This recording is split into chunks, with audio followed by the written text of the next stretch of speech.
So you're looking at here a once not running 2023 Chevy Suburban with the 3.0 inline 6 diesel.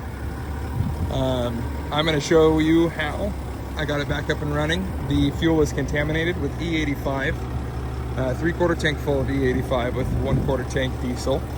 3.0 Duramax diesel. The guy's wife had put regular E85 into the tank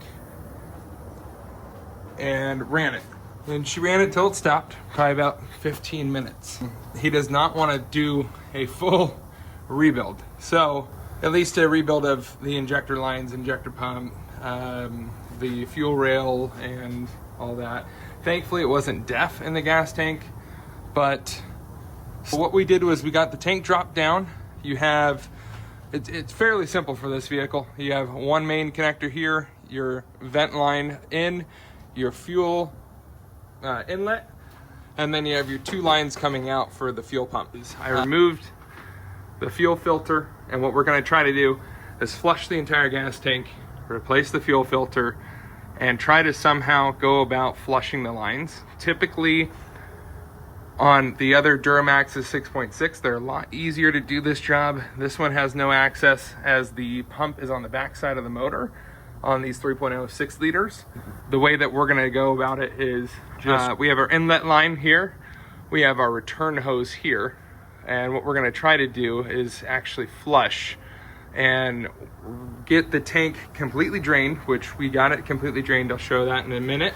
Once I get it back together, I believe I'm going to try to have the inlet line connected, all the other ports connected to power, and then I'm going to cycle the key on and off with the new fuel filter installed. They do sell a housing for a little bit more, and it has the water detection here, and that is what's triggering as well. So I may need to get the whole housing after, but I just want to see if it'll start and run. Then I'll get this whole assembly here instead and swap it out again. But get it together. I'm going to leave this hose off, connected to a drain, and without starting it, I'm going to be cycling the key on and off to hopefully have the return line flushing out from the vehicle. I'll take it to the gas tank right now. One thing I will show, the vehicle was stuck and would not drive, so we had no way of moving the vehicle. What we had to do is hold the ignition for 10 seconds, get it into accessory mode, and then manually, basically hit the parking brake button, get the parking brakes to release, hear them audibly release, and then we were able to disconnect the two sensor lines going to the actual rear caliper assembly. So one on the top right here, and then one directly on the other side, right up right there, while it's still on. Then once we got the vehicle on, we were able to take an 8mm wrench and go right here to this port here and manually turn the transmission into neutral. It's got like a wounded spring, I would say, in there. And once you get past the wounded spring part, you'll feel some tension, and then it'll click, and you pull until there's more tension on it, and you can brace it with a wedge, and that will manually put the vehicle in neutral to get it back inside. Then you reverse everything once you get it inside. You do need a scanner to reset the codes after doing this work. Like I did say, this is the Duramax 3.0 diesel. I don't know what model it is. I'm more familiar with the 6.6 diesel engines more than these, but we're gonna try this out and see how it works. And real quick that I did not mention, every single hose bib has a locking tab. So this one is this guy right here. You push it down to lock it, you pop this up to unlock it, and they all push. So there's a push tab there. This one you lift up, and on the bottom side, there's a push tab to push up. On this one here, locking tab is the same as well. You push it in, it's a green tab here. This one has a red pull tab, then you push down to pull out. Very simple. This is the gas tank here. That's some excess I need to clean up, but for the most part, I got all of it collected. The vent line sits here, the actual fuel pump assembly. Technically, you should replace it, but we are just gonna try to clean it out, flush it out. So what I'm gonna go here and basically remove these lines, try to flush everything through carefully. If not, at least clean it as best possible with new diesel. Basically flush new diesel through the lines, flush it through the entire system. Just try to get all that E85 out of here. A quarter full of regular diesel, and they filled it the rest of the way with E85 gasoline. You can kind of see a little bit there. You can see it, the separation of the two. So I'm gonna go about flushing this out like 2 or 3 times to be good enough to at least test the system and then replace the filter after like 500 miles.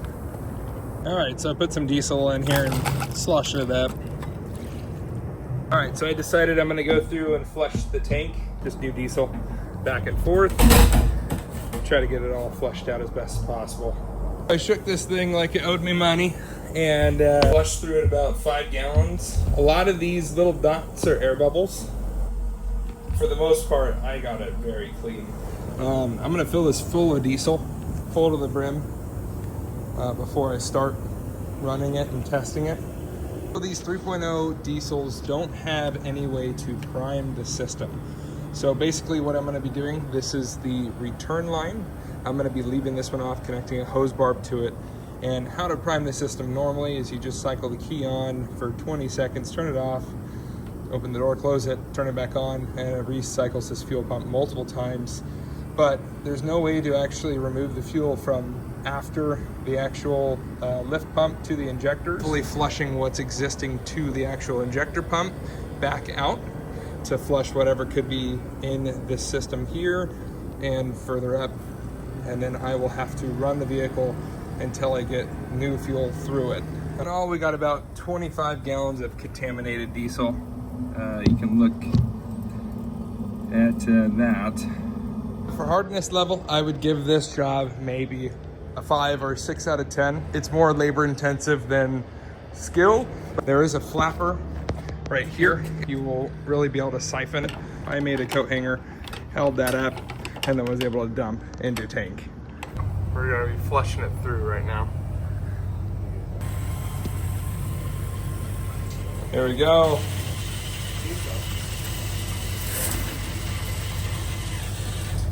I have it just bibbed right off of here. This is before starting the vehicle. Aerated diesel, so that looks pretty clear.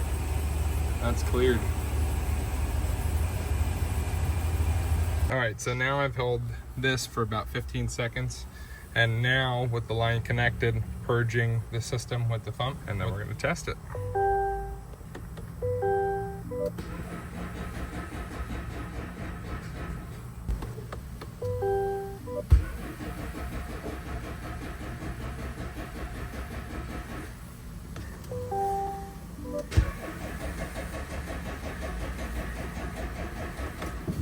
All right, so we're back in here. We're gonna see if it'll start over now.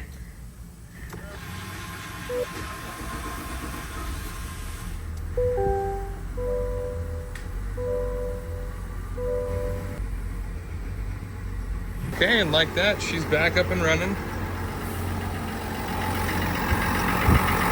Got a check engine light on, so I gotta clear the codes and then go through and basically gonna fill it full of gas, put some diesel clean in it, see how she runs.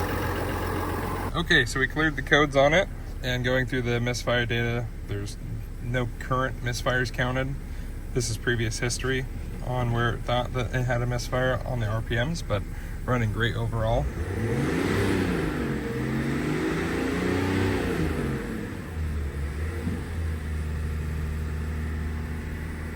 Running great. So now I gotta let it idle for an hour, but I'm gonna be running this, driving it. Codes are cleared, no check engine light. It runs very good overall with no issues at all. As if it was brand new, no damage can be found anywhere on it. Runs great.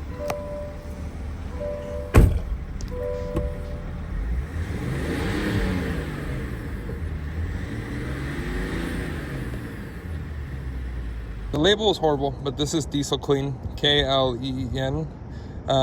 This is a really good product. This treats up to 100 gallons. May use at least 250, maybe 300 milliliters, possibly even 400. I don't know. I think maybe I'm gonna be around 300 milliliters with this, and then fill the tank full. Go from there.